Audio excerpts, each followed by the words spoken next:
Hello friends, good morning and welcome to my channel गौंथल biological concept. तो बच्चा लोग, आज हम क्या डिस्कस करेंगे? 4 phases of the menstrual cycle. तो मेंस्ट्रुअल साइकिल में क्या क्या फेजेस है? Menstrual phase, proliferative phase, ovulatory phase and secretory phase. Before going to the 4 phases of the menstrual cycle, we should know about the description of the luteinizing hormone and the follicle stimulating hormone। Luteinising hormone और follicle stimulating hormone दोनों ही gonadotropin releasing hormone है। तो चलो पढ़ते हैं, छोटा सा cute सा कॉन्सेप्ट इसके बारे में पढ़ते हैं। Gonadotropin releasing hormone secreted by hypothalamus stimulates the anterior lobe of the pituitary gland to secrete luteinizing hormone and the follicle stimulating hormone. तो इस लाइन में क्या लिखा है? गोनाडोट्रोपिन रिलीजिंग हार्मोन हाइपोथैलेमस को स्टिमुलेट करता है, जिसके दौरान पिट्यूटरी ग्लैंड का एंटीरियर लोब से ल्यूटिनाइजिंग हार्मोन और फॉलिकल स्टिमुलेटिंग हार्मोन सीक्रेट होता है। अब हम पढ़ेंगे फॉलिकल स्टिमुलेटिंग हार्मोन और ल्यूटिनाइजिंग हार्मोन ये दोनों क्या करते हैं। Follicle stimulating hormone stimulates the growth of the Graafian follicles and also the development of the egg और oocyte within the follicle to complete the meiosis one to form secondary oocyte। इसका मतलब क्या हुआ? फॉलिकल स्टिमुलेटिंग हार्मोन स्टिमुलेट होने के दौरान Graafian follicle का development होता है और एग का डेवलपमेंट होता है, जिसके दौरान सेकेंडरी oocyte फॉर्म होता है। अब हम पढ़ते हैं ल्यूटिनाइजिंग हार्मोन क्या करता है। Luteinizing hormone induces the rupture of the mature Graafian follicle and thereby the release of the secondary oocyte।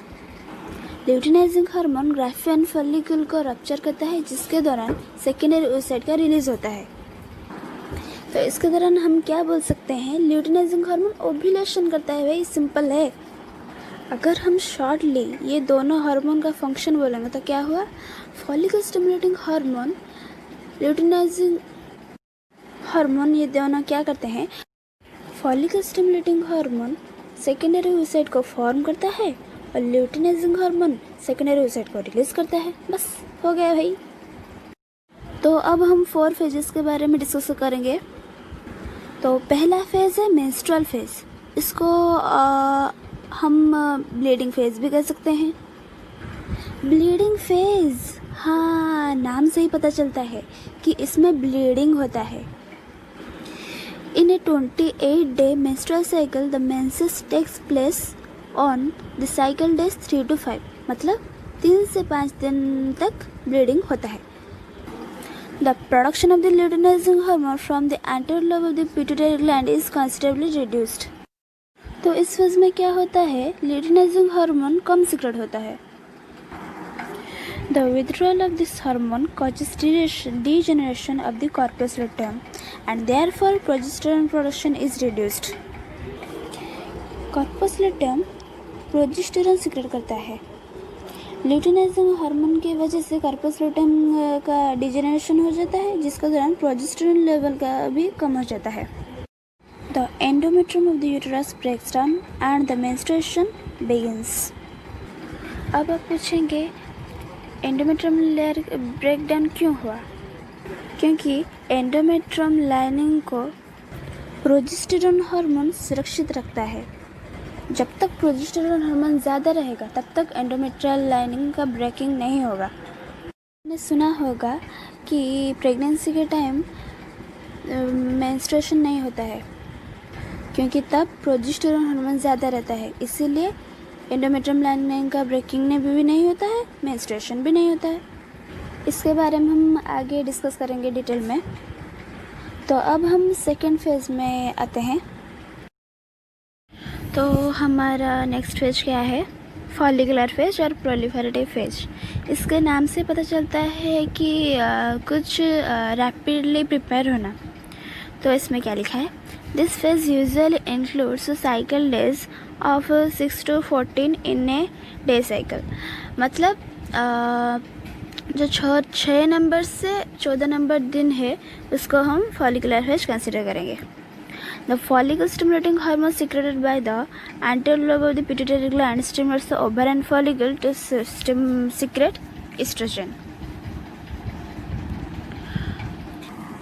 मतलब follicle stimulating hormone ovarian follicle को स्टिमुलेट होता है, जिसके दौरान एस्ट्रोजन सीक्रेट होता है।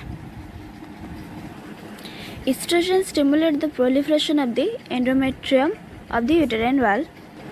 मतलब एस्ट्रोजन स्टिमुलेट होने के दौरान एंडोमेट्रियम लेयर का प्रोलिफरेशन होता है, मतलब रैपिडली प्रिपेयर होता है। The endometrium becomes thicker by rapid cell multiplication and this is accompanied by an increase of uterine glands and blood vessels।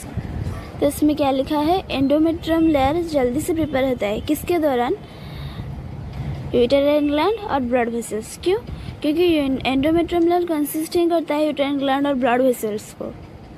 समझ में आ गया बच्चा लोग? हाँ, तो अब आते हैं हमारे थर्ड फेज के ऊपर। हमारा थर्ड फेज क्या है, ओव्यूलेटरी फेज। अरे इसके नाम से पता चलता है कि इसमें ओव्यूलेशन होता है। Both luteinising hormone and follicle stimulating hormone attain a peak level in the middle of the cycle about 14th day. मतलब ल्यूटिनाइजिंग हार्मोन और फॉलिकल स्टिमुलेटिंग हार्मोन बहुत सिक्रेशन होता है उसका in the middle of the cycle. हमारा cycle है 28 day, तो middle of the cycle हम 14 डे कंसिडर कर सकते हैं। Rapid secretion of luteinizing hormone induces the rupturing of the Graafian follicle and thereby releasing of the ovum। मतलब luteinizing hormone secretion होने के दौरान ग्राफियन फॉलिकल का रप्चर होता है और ओवम रिलीज होता है। इसको ही कहा जाता है ओव्यूलेशन। तो अब हम क्या कह सकते हैं, in fact luteinizing hormone causes the enter ovulation. Okay, तो हमारा 4 नंबर फेज क्या है, ल्यूटियल फेज और सिक्रेटरी फेज। इसके नाम से ही पता चलता है कि इसमें कुछ सिक्रेशन होता है। This phase usually includes cycle days 15 to 28 in A 20-day cycle. मतलब 15 नंबर दिन से लेकर 28 नंबर दिन को हम ल्यूटियल फेज कंसिडर करेंगे। The luteinizing hormone is secreted by the anterior lobe of the pituitary gland. Luteinizing hormone causes ovulation, ये तो आपको पता है। The remaining cells of the ovarian follicle are stimulated by the luteinizing hormone to develop corpus luteum। मतलब ovarian follicle rupture होने के बाद जो रिमेनिंग सेल रह जाता है वो कॉर्पस लुटेम में चेंज होता है, किसके दौरान, ल्यूटिनाइजिंग हार्मोन के सीक्रेट होने के दौरान। अब आप पूछेंगे कॉर्पस लुटेम क्या करता है। The corpus luteum secretes large amount of progesterone. Progesterone stimulates the uterine glands to produce increased amount of watery mucus। अब आपके मन में सवाल आता होगा कि वाटर म्यूकस क्या करता है, ये कहाँ से आ गया। अब वाटर म्यूकस का बहुत सारा यूज़ है, लेकिन हम यूजुअली कंसिडर करेंगे कि water mucus, the secretion of the water mucus is like a symbol of good health. Progesterone is also essential for maintenance of the endothelium। अब आप पूछेंगे ये भाई एंडोथेलियम क्या है। Endothelium is a tissue which forms a single layer of cells lining various organs and cavities। Example है blood vessels, heart and lymphatic vessel। Simply एक tissue layer है और क्या। In the absence of the fertilization, the corpus luteum degenerates। Of course जिस time fertilisation नहीं होगा उस time corpus लुटेम degenerate हो जाएगा, क्योंकि कॉर्पस लुटे का काम है कि वो प्रोजेस्टेरॉन सिक्रेशन करे फर्टिलाइजेशन के टाइम में। क्योंकि अगर प्रोजेस्टेरॉन नहीं होगा तो एंडोमेट्रियम लाइन ब्रेक हो जाएगा और जो फिटस आएगा वो कहाँ पर इम्प्लांटेशन होगा। इसीलिए फर्टिलाइजेशन के टाइम में कॉर्पस लुटेम रहता है और प्रोजेस्टेरॉन सीक्रेट करता है। अब आते हैं, मैंने जो सवाल पूछा था लास्ट वीडियो में, इसका आंसर क्या है। अभी मैंने पढ़ा है कि मेंस्ट्रुअल साइकिल में जो ओव्यूलेटरी फेज है उसमें ओव्यूलेशन होता है।